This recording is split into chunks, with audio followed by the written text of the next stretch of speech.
Kia ora, good evening. State-owned enterprise Solid Energy has announced it's in discussions with banks and is looking to further restructure.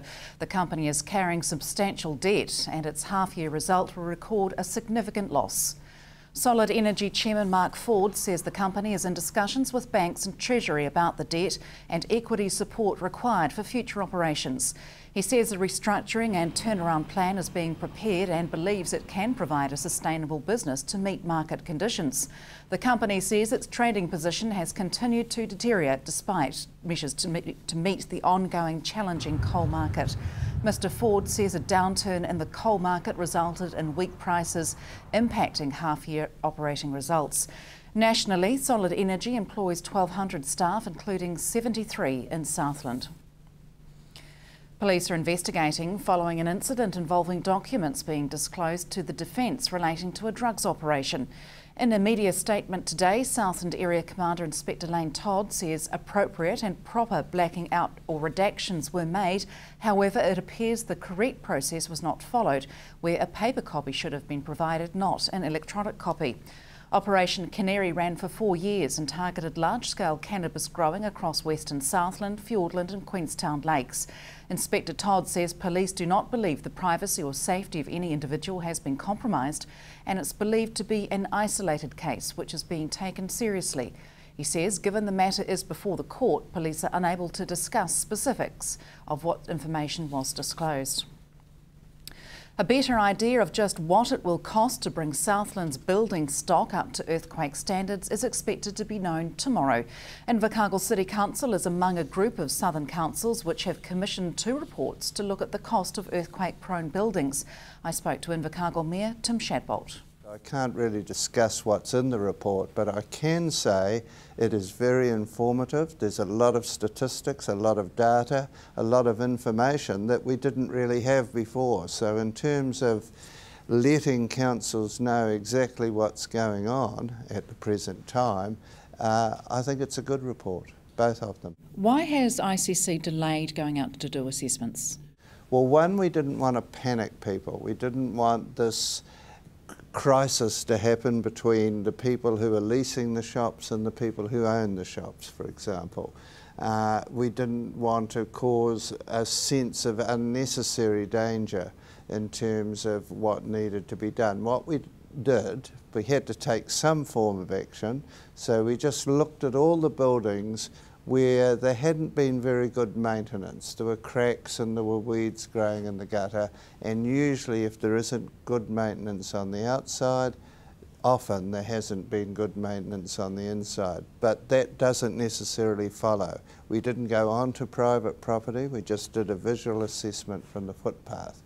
And now that we know what is going to be, the Royal Commission's findings have come out with Christchurch, with regard to Christchurch, now we're getting a much better picture of what we're going to have to do and who is responsible. When you look at some of the satellite suburbs around Invercargill, and I'm thinking of Glengarry in particular, some of those buildings perhaps aren't up to standard, and the rents, of course, are not there to make it viable for landlords to spend the money to bring it up to standard. What do you see as a realistic outcome there? Well, there's a lot of options we've looked at. We could just have a sign on every shop in Invercargill and say this is 30% earthquake proof, this building is 60% earthquake proof, and try and take a pragmatic approach. Wall sheds and shearing sheds were included as needing to be assessed. How far is it going to go? Garden sheds and home garages? Well, the report will cover both rural buildings and urban buildings. So yes, it's true. And of course, when we had the big snowstorm, a lot of barns out in the countryside collapsed, and new regulations were brought in regarding snow. Now, earthquakes are a slightly different issue. I don't think we're going to be looking at garden sheds. We have to weigh up how much use a building has. So if a church is only open 1 day a week and there's only a small congregation, what is the likelihood of an earthquake striking at that exact time? So there's a lot of issues that still have to be worked through. Invercargill City Council will consider on Monday whether to sell part of the around 2,000 hectares Sandy Point domain. The sections in question are leased by the Cabbage Tree restaurant and the Beach Road camping ground, but if the current reserve status is removed, they would be able to buy the sites subject to further process. The sites cover a few hectares and are being considered as part of the Sandy Point management plan. Also being considered, some crib owners want their leases extended beyond the current year-to-year timeframe, and Council will also look at a proposal to apply biosolids in the Christie's track area. After the break, the new school year is underway. How are student numbers looking at the Southland Institute of Technology?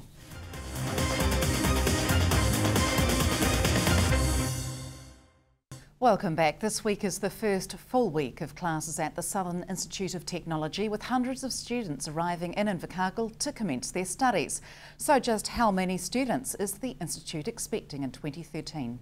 The new school year has begun at the Southland Institute of Technology, with hundreds of students ready to hit the books. Chief Executive Penny Simmons says it's too soon to have definitive student numbers for 2013, but she expects to meet a government-imposed cap of 3,650 domestic equivalent full-time students, and it's hoped to attract 550 international students as well. We're pretty well capped with our domestic numbers. The only area we've got for a bit of growth there is in those priority trades areas, and it's really the international market that can allow us to grow. She says this year there have been changes in the subjects students have elected to take. Among factors believed to be influencing students, the high national unemployment rate. Normally I would say a high unemployment rate means we get a lot more people coming here. I haven't perhaps seen that bulge this time, but what we are seeing is perhaps a bulge in areas where they are more focused on employment. So business, diploma in business, Bachelor of Commerce, very strong numbers. So maybe people are being just a bit more targeted about training in areas where they think there's more likelihood of employment. Also still having an impact, the Christchurch earthquake of 2011. Obviously the number of people in Christchurch is less, the population's declined, and you see that with the number of schools that are being closed, and so there are less young people going into tertiary education. I think there are less people moving to the South Island for tertiary education because obviously Christchurch was a big draw card, and international numbers get impacted by Christchurch as well. So yes, there's still a lingering impact from the Christchurch earthquakes. SIT has seen international student numbers grow annually, and this again will be targeted. At the moment it's looking good. The numbers that we're expecting to get are coming in, but that's something that occurs throughout the year, so you have to just keep marketing all the way through and hope that there are no major disruptions like earthquakes that stop that flow very quickly.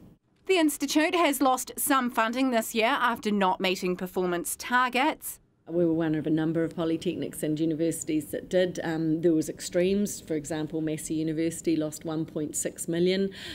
We lost just over 200,000, 210,000, and it's around the completion rates and very much related to institutions that have a lot of part-time students and distance students.